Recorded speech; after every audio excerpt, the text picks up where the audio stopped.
तो चलिए दोस्तों, स्वागत है हमारे एम्स इंस्टीट्यूट चैनल में। तो जैसा कि आप लोग जानते हैं कि ये केमिकल काइनेटिक्स थ्योरियाँ ख़त्म हो चुकी हैं।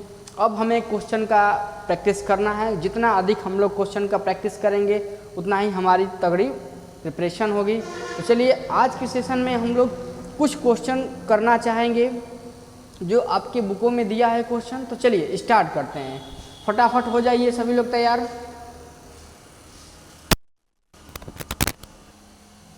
देखिए क्वेश्चन दिया है, निम्न अभिक्रियाओं के व्यंजकों से इनकी अभिक्रिया कोटि तथा वेग स्थिरांक की इकाइयाँ ज्ञात कीजिए।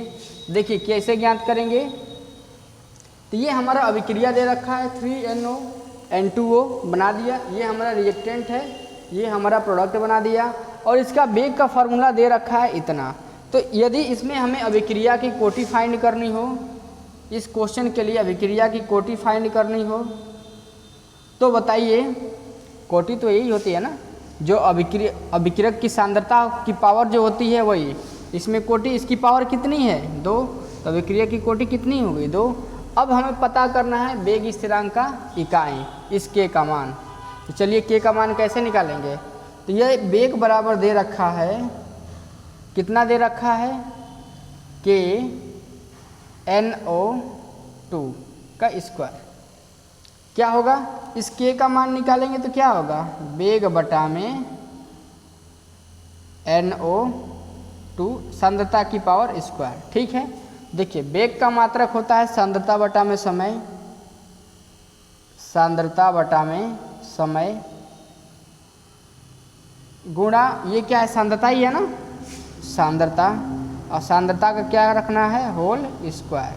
ठीक है, एगो से एगो सांद्रता खत्म हो जाएगा तो के बराबर क्या बचेगा 1 में समय गुणा सांद्रता, यही तो बचेगा। एगो यहाँ से ख़त्म हो गया है तो यही बचेगा ना, सांद्रता यहाँ दुगो था, यहाँ एगो से एगो ख़त्म। चलिए अब सांद्रता को क्या लिखते हैं, मोल पर लीटर। सांद्रता को मापते हैं मोल पर लीटर में, मोल बटा में लीटर में। ये देखिए लीटर ऊपर चला जाएगा तो हो जाएगा लीटर बटा में मोल इंटू समय, मोल इंटू समय। तो ये के का क्या हो जाएगा, लीटर को हम क्या लिखते हैं यल से, मोल को लिखते हैं MOL से और समय को लिखते हैं S से। तो क्या हो जाएगा, ये मोल ऊपर जाएगा तो क्या हो जाएगा मोल इनवर्स, फिर लीटर है ना, फिर लीटर को लिखेंगे लीटर की पावर 1, सेकेंड की सेकेंड भी ऊपर जाएगा तो सेकेंड इनवर्स। यही हमारा हो जाएगा वेग स्थिरांक का मात्रक। ठीक, दोनों बातें नोट कर लीजिए। चलिए फटाफट,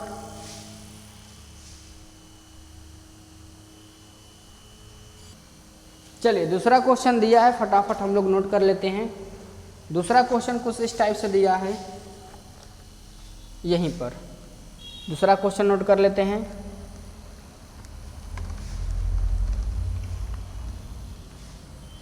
देखिए क्या दूसरा क्वेश्चन दिया है, H2O2 है, इस अभिक्रिया से मतलब नहीं है, दूसरा क्वेश्चन ऐसे दिया है H2O2 है प्लस 3I माइनस में लगा दिया है प्लस 2 हाइड्रोजन आयन, ये रिएक्ट करके क्या बना दे रहा है, देखिए ये रिएक्ट करके बना रहा है 2H2O प्लस I-3। और इसका वेग का फॉर्मूला क्या दे रखा है, वेग बराबर दे रखा है के कंसंट्रेशन ऑफ कौन की H2O2 दे रखा है और ये I- दे रखा है। इस क्वेश्चन में भी हमें सेम फाइंड करना है अभिक्रिया की कोटि और वेग स्थिरांक का मात्रक। तो देखिए कैसे फाइंड करेंगे, तो यही तो अभिक्रिया की कोटि, सबसे पहले कोटि निकालेंगे ना। तो देखिए अभिक्रिया की कोटि क्या हो जाएगी, इसकी भी पावर 1 है, इसकी भी पावर 1 है, तो क्या हो जाएगी 1 + 1 क्या हो जाएगी 2। और वेग स्थिरांक का मात्रक, वेग स्थिरांक का मात्रक देखिए वेग स्थिरांक का मात्रक का मैं एक डायरेक्ट फार्मूला आपको बता देता हूँ क्या होता है। देखिए जब भी कोई वेग स्थिरांक का मात्रक के का मात्रक निकालना हो ना, तो आप फॉर्मूले में भी रख सकते हैं। देखिए कैसे, तो सबसे पहले लिखेंगे सांद्रता, नहीं हाँ, सांद्रता की पावर निकाल लें क्या, चलिए निकाल ही लेते हैं। क्या हो जाएगा, के बराबर यहीं से वेग बटा में H2O2 हो जाएगा और ये I माइनस हो जाएगा। यानी ये द्वितीय कोटि की अभिक्रिया है ना। देखो सांद्रता का वेग को मापते हैं सांद्रता बटा में समय, सांद्रता बटा में समय में मापते हैं। और ये H2O2 ये भी सांद्रता, ये भी सांद्रता, तो लिख सकते हैं सांद्रता गुणा सांद्रता। ये भी द्वितीय कोटि की अभिक्रिया है, इसका भी मात्रक सेम हो जाएगा, एगो कट जाएगा तो के बराबर क्या हो जाएगा, 1 बटा में समय गुणा सांद्रता हो जाएगा, समय गुणा सांद्रता। तब फिर क्या बातें हो जाएगी, फिर यही सांद्रता ऊपर जाएगा तो सांद्रता की पावर -1 हो जाएगी ऐसे, और ये समय की पावर -1 हो जाएगा। ठीक है, तो इसी को अगर लिखना चाहें फार्मूले के रूप में तो देखिए इसका फार्मूला सीधे हम लिख सकते हैं, फॉर्मूला लिख सकते हैं हम, ये जब भी के का हमें मात्रक निकालना हो ना तो सांद्रता लिखेंगे, सांद्रता की पावर 1 माइनस n कर देंगे, और समय है ना, समय की पावर -1 ही रहने देंगे।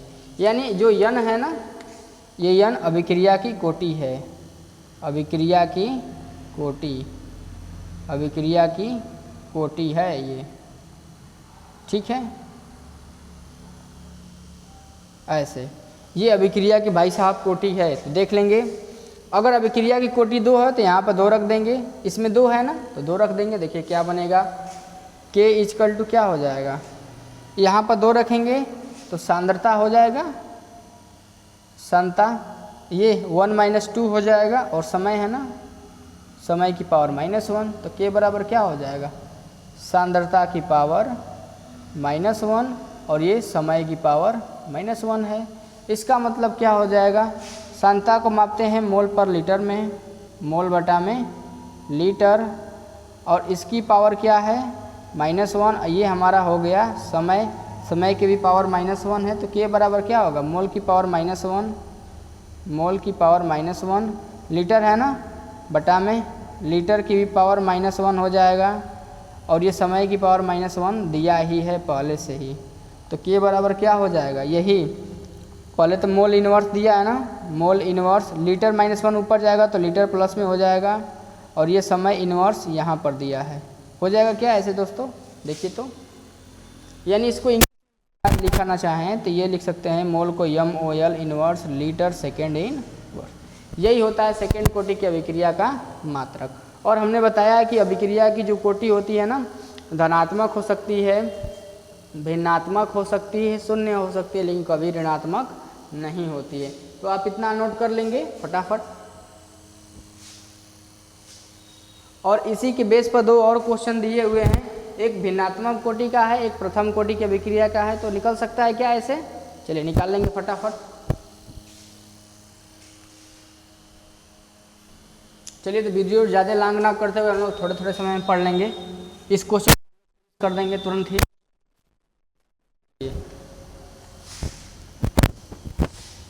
क्या हो जाएगा, तीसरा क्वेश्चन हमारा क्या दिया है, CH3CHO दिया है, CH3CHO दिया है, तीसरा इसी में दिया है। ये जब रिएक्ट करके बनाया है तो क्या बना दिया है, ये जब रिएक्ट किया है तो बना दिया है CH4 प्लस CO।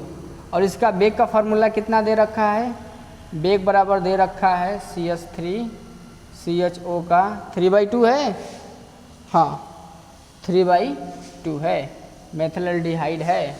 चलिए इसको सॉल्व करेंगे। सबसे पहले हम क्या फाइंड करेंगे, अभिक्रिया की कोटि। तो अभिक्रिया की कोटि क्या है, इसमें जो इसकी पावर है ना, इस सांद्रता की जो पावर है वही अभिक्रिया की कोटि हो जाती है, 3/2 अभिक्रिया की कोटि हो जाएगी।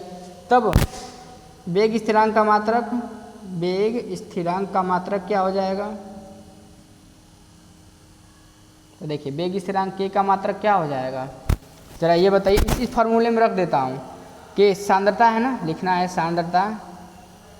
अभिक्रिया कोटि क्या है 3/2 है ना, 1 ये अभिक्रिया कोटि 3/2 है, 3/2 हमने रख दिया। समय है ना, समय की पावर -1, इतना सही है। चलिए यही इसी फॉर्मूले की मदद से तो के बराबर क्या होगा, ये सांद्रता, सांद्रता की पावर ये 1 है, 1 में से 3/2 घटेगा तो 2 एकम 2 में से घटेगा -1/2 बचेगा। चलिए -1/2, ये समय -1 हो गया। तो के बराबर क्या हो जाएगा, सांद्रता है ना, सांद्रता को किस में मापते हैं, मोल पर लीटर में ना, मोल बटा में लीटर। इसकी पावर कितनी हो जाएगी -1/2।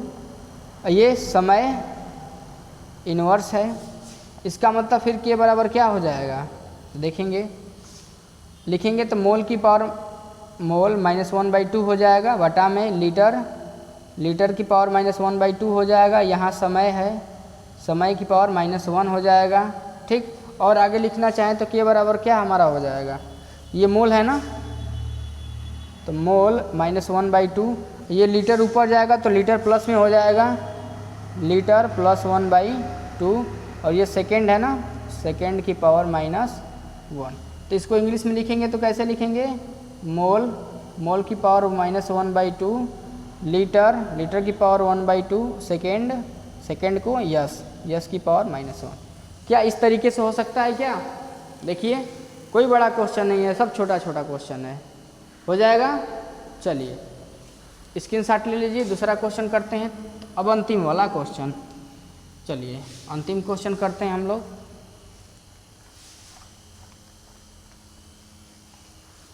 अंतिम क्वेश्चन दिया है, थोड़ा मैं लिख लेता हूँ। देखिए अंतिम क्वेश्चन दिया है, चौथा है, C2H5Cl है, ये जब रिएक्ट कर रहा है तो बना रहा है कि C2H4 बना रहा है प्लस HCl बना है। और इसका बेग कितना दे रखा है, के C2H5Cl ऐसे दे रखा है, कंसंट्रेशन में है। कंसंट्रेशन को हमेशा बड़े कोष्ठकों में लिखा जाता है, सांद्रता को। ठीक है, तो देखिए क्या हो जाएगा, बेग है ना, तो क्या लिखेंगे, पहले अभिक्रिया की कोटि क्या हो जाएगी, देखिए अभिक्रिया कोटि क्या हो जाएगी, इसकी पावर कुछ नहीं है तो 1 है, तो अभिक्रिया की कोटि हो जाएगी 1। फिर बेग स्थिरांक का मात्रक, बेग स्थिरांक का मात्रक, तो देखिए प्रथम कोटि की, यानी ये कौन सी हो गई अभिक्रिया, प्रथम कोटि की हो गई, प्रथम कोटि की हो गई। अब प्रथम कोटि की अभिक्रिया के लिए बेग स्थिरांक का मात्रक क्या होता है, नहीं पता है तो डायरेक्ट फार्मूले में रखेंगे, क्या होता है, सांद्रता की पावर 1 - n इंटू सेकेंड की पावर -1, इसी फार्मूले में रख देंगे। n की जगह पर प्रथम कोटि का तो 1 रख देंगे, तो क्या होगा, सांद्रता की पावर 1 - 1, n की जगह पर हमने 1 रख दिया, ये सेकेंड है ना, सेकेंड की पावर -1, के बराबर सांद्रता, एक में से एक जाएगा 0, और सेकेंड बचा है हमारा, सेकेंड की पावर -1। किसी भी संख्या की पावर 0 का मतलब होता है 1, और यहाँ सेकेंड, सेकेंड है ना, सेकेंड इनवर्स है, तो के बराबर क्या होगा, एस इनवर्स। यही हमारा प्रथम कोटि की अभिक्रिया के लिए बेग स्थिरांक का मात्रक होगा। तो यदि आपको क्वेश्चन इसमें से समझ में आया है, थोड़ा मैं आज फास्ट बताया हूँ, अगर क्वेश्चन समझ में आया है तो आप नोट कर सकते हैं और अपने दोस्तों के पास भी शेयर। अगर नहीं भी समझ में आता तो आप बताइए किस तरीके से पढ़ना चाहते हैं, कमेंट बॉक्स में अपना मत प्रस्तुत करें। ठीक है, ओके, धन्यवाद।